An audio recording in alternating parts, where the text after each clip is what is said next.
आइए आज हम बात करते हैं कार्सिनॉइड ट्यूमर्स की। तो देखिए कार्सिनॉइड ट्यूमर्स क्या होते हैं, तो ये न्यूरो एंडोक्राइन ट्यूमर होते हैं। ठीक है, तो न्यूरो एंडोक्राइन ट्यूमर अगर जीआई सिस्टम से ओरिजिनेट हो रहे हैं ना, तो इसको हम कार्सिनॉइड ट्यूमर बोलते हैं। हम न्यूरो एंडोक्राइन ट्यूमर के टॉपिक में बात करके आ चुके हैं, तो ये इंट्रोडक्शन इसका हो गया। और देखिए अब हम यहाँ पे बताते हैं इसमें होता क्या है मेनली। तो देखिए कार्सिनॉइड ट्यूमर और कार्सिनॉइड सिंड्रोम, इन दोनों के बीच में हमको फर्क करना आना चाहिए। तो देखिए कार्सिनॉइड ट्यूमर क्या होता है कि कार्सिनॉइड ट्यूमर हमारे गट ट्यूब से ओरिजिनेट होता है, चाहे फोर गट से, मिड गट से या हाइन गट से, कहीं से भी हमारे ओरिजिनेट हो सकता है। तो देखिए फोर गट से हमारे देखिए रेस्पिरेटरी डायवर्टिकुलम ओरिजिनेट होता है, तो पता चला रेस्पिरेटरी डायवर्टिकुलम से हमारे लंग डेवलप होता है। और अगर लंग से भी हमको tumour neuro endocrine tumour originate देखने को मिल रहा है, तो इसको भी हम कार्सिनॉइड ट्यूमर बोलेंगे। तो कार्सिनॉइड ट्यूमर हमारे यहाँ स्टमक से भी ओरिजिनेट हो सकता है, लंग से भी ओरिजिनेट हो सकता है, इसी तरीके से मिड गट और हाइंड गट से भी ओरिजिनेट हो सकता है, कहीं से भी ओरिजिनेट हो सकता है। लेकिन यहाँ पे एक इंपॉर्टेंट फीचर क्या है कि अगर फोर गट से कार्सिनॉइड ट्यूमर ओरिजिनेट हो रहा है ना, तो यहाँ पे सेरोटोनिन नेगेटिव होता है। ठीक है, जबकि मिड गट और हाइंड गट से अगर ओरिजिनेट हो रहा है, तो यहाँ पे सेरोटोनिन पॉजिटिव होता है। ये एक चीज हुई।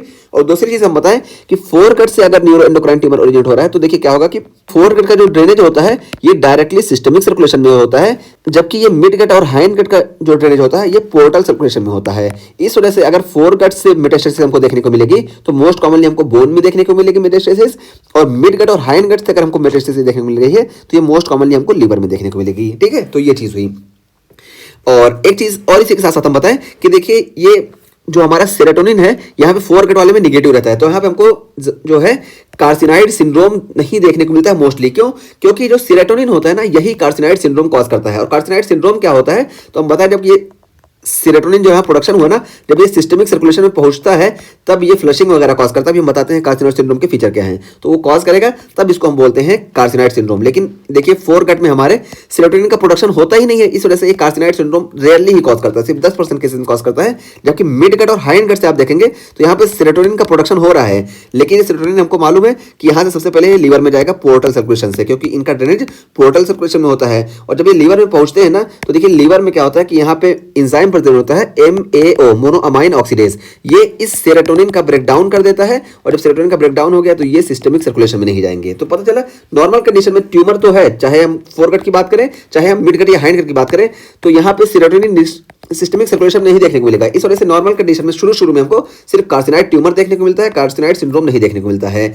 लेकिन अगर देखिए यहाँ पे इसी की मिड गट या हाइंड गट के कार्सिनॉइड ट्यूमर की मेटास्टेसिस अगर लीवर में हो जा रही है, तो फिर यहाँ पे ये MAO एंजाइम जो है ये अपना वर्क नहीं कर पाता है। इस वजह से यहाँ पे डायरेक्ट सिस्टमिक सर्कुलेशन में हमको सेरोटोनिन देखने को मिलता है। ठीक है, जब सेरोटोनिन यहाँ पे चला जाएगा तो सेरोटोनिन अपना फंक्शन दिखाएगा, अपना सिम्टम दिखाएगा, इस वजह से हमको यहाँ पे कार्सिनॉइड सिंड्रोम देखने को मिलता है। तो कार्सिनॉइड सिंड्रोम और कार्सिनॉइड ट्यूमर के बीच में हमको फर्क आ जाना चाहिए। तो ये देखिए अब यहाँ पे यही बताया गया। ठीक है, तो देखिए क्या हुआ कि carcinoid tumour arise from neuro endocrine cells. तो न्यूरो एंडोक्राइन सेल्स से कार्सिनॉइड ट्यूमर ओरिजिनेट होते हैं, और neuro endocrine cells of the gut tube. ठीक है, तो गट ट्यूब से ओरिजिनेट होंगे, तब हम बोलेंगे इसको कार्सिनॉइड ट्यूमर्स। और देखिए कॉमन लोकेशन की बात की, जहां कॉमन लोकेशन हमें पहले बता दें, तो देखिए ये मोस्ट कॉमन ना हमको देखने को मिलता है यहाँ पे इंटेस्टाइन में। ठीक है, तो इंटेस्टाइन में भी मोस्ट कॉमन जो लोकेशन इसकी होती है ये अपेंडिक्स होती है। ठीक है, तो अपेंडिक्स से 40% लोग जो न्यूरो एंडोक्राइन ट्यूमर्स होते हैं ये अपेंडिक्स से ओरिजिनेट होते हैं। और देखिए यहाँ पे यही बताया गया कि मोस्ट कॉमनली इन इंटेस्टाइन है, और इंटेस्टाइन में बताएं कि ये 40% जो होगा ये अपेंडिक्स से होगा, और ये लंग से भी ओरिजिनेट होता है। लेकिन लंग्स वाले में क्या है कि सेरोटोनिन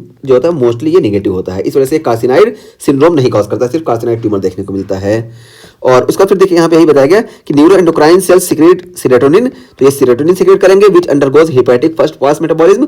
तो ये हेपेटिक फर्स्ट पास मेटाबॉलिज्म में जाएंगे। ठीक है, क्योंकि मिड गट और हाइंड गट से सिक्रेट हो रहे हैं सेरोटोनिन, तो जब ये हेपेटिक फर्स्ट पास मेटाबॉलिज्म में जाएंगे तो क्या होंगे, यहाँ पे इनका एंजाइमेटिक ब्रेकडाउन हो जाएगा, और यहाँ पे MAO मोनोअमाइन ऑक्सीडेज एंजाइम जो है इनका ब्रेकडाउन कर देगा, इस वजह से ये सिस्टमिक सर्कुलेशन में नहीं जा पाएंगे। ठीक है, उसका फिर देखिए बताया गया कि if serotonin reach the systemic circulation, अगर ये सेरोटोनिन सिस्टमिक सर्कुलेशन में पहुंच गया तो हमको कार्सिनॉइड ट्यूमर में प्रेजेंट विद कार्सिनॉइड सिंड्रोम, तो कार्सिनॉइड ट्यूमर के साथ साथ कार्सिनॉइड सिंड्रोम भी देखने को मिलेगा। ये हम यहाँ पे डिटेल में बता के आ चुके। ठीक है, और ये सिस्टमिक सर्कुलेशन में कैसे पहुंचेगा, तो यही बताया गया कि इसकी मेटास्टेसिस जो होती है मिड गट और हाइंड गट की, ये मोस्टली हमको लीवर में देखने को मिलती है, और अगर लीवर में मेटास्टेसिस देखने को मिली तो ये मोनोअमाइन ऑक्सीडेज अपना वर्क नहीं कर पाएगा, जिसकी वजह से हमको सिस्टमिक सर्कुलेशन में सेरोटोनिन का अमाउंट देखने को मिलेगा। तो ये हो गया हमारा कार्सिनॉइड ट्यूमर और कार्सिनॉइड सिंड्रोम के बीच में फर्क है। अब देखिए कार्सिनॉइड सिंड्रोम में होता क्या है, तो देखिए एपिसोडिक फ्लशिंग हमको देखने को मिलेगी, डायरिया देखने को मिलेगा, वीजिंग देखने को मिलेगी, राइट साइडेड वॉल्वुलर हार्ट डिजीज देखने को मिलेंगी। तो ये सारी चीजें हमको कार्सिनॉइड ट्यूमर्स में देखने को मिलेंगी।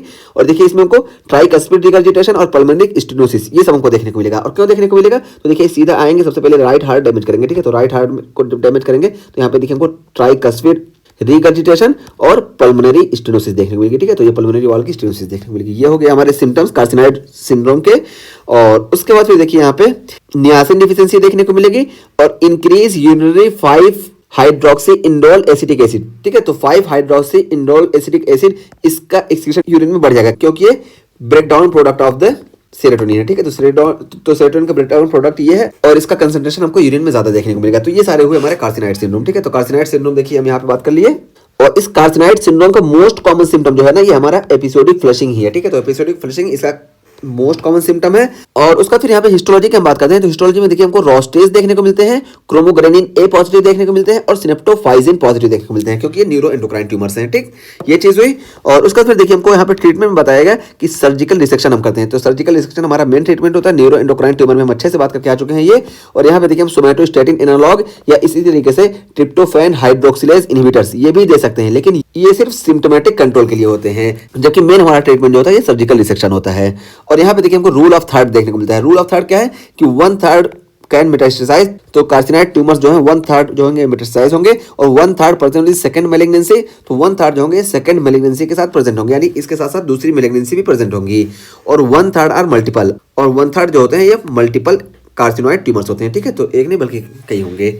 तो ये हो गया हमारा कार्सिनॉइड ट्यूमर। तो कार्सिनॉइड ट्यूमर हम बता दिए कि यहाँ पे कार्सिनॉइड ट्यूमर और सिंड्रोम के बीच में सबसे पहले हमको फर्क करना आना चाहिए। कार्सिनॉइड ट्यूमर तब होता है जब ये सिर्फ ट्यूमर हो और हमको यहाँ पे सिस्टमिक सर्कुलेशन में सेरोटोनिन ना देखने को मिले। और अगर सिस्टमिक सर्कुलेशन हमको सेरोटोनिन देखने को मिलेगा तो इसको हम कार्सिनॉइड सिंड्रोम बोलते हैं। और कार्सिनॉइड सिंड्रोम का मोस्ट कॉमन सिम्टम जो है ये फ्लशिंग है और उसके साथ साथ हमको कई चीजें देखने को मिलती है। ठीक है, तो ट्राइकस्पिड रिगर्जिटेशन और पल्मोनरी स्टेनोसिस यानी राइट साइडेड वल्वुलर हार्ट डिजीज वगैरह देखने को मिलेगी। इसी के साथ साथ हमको डायरिया वगैरह भी देखने को मिलेगा। ठीक है, और नियासिन डिफिशिएंसी और यूरिन में हमको 5 हाइड्रोक्सी इंडोल एसिटिक एसिड ज्यादा देखने को मिलेगा। ये चीज हुई। और हिस्टोलॉजी की हम बात की यहाँ पे हमको रोस्टेज देखने को मिलेंगे, क्रोमोग्रेनिन ए पॉजिटिव और सिनेप्टोफाइजिन पॉजिटिव देखने को मिलेगा। और ट्रीटमेंट में हम बताएं कि मेन ट्रीटमेंट हमारा जो है ये सर्जिकल रिसेक्शन है, जबकि हम सोमैटोस्टैटिन एनालॉग जैसे ऑक्सीडियोटाइड है या इसी तरीके से ट्रिप्टोफैन हाइड्रोक्सिलेज इनहिबिटर्स भी दे सकते हैं। ठीक है, तो ये सिर्फ सिम्टोमेटिक कंट्रोल के लिए होते हैं। और उसके बाद हम बताएं कि रूल ऑफ थर्ड यहाँ पे अप्लाई होता है कि 1/3 जो होंगे ये मेटास्टेसाइज होंगे और 1/3 जो होंगे ये सेकंड मैलिग्नेंसी के साथ प्रेजेंट होंगे और 1/3 जो होंगे ये मल्टीपल होंगे।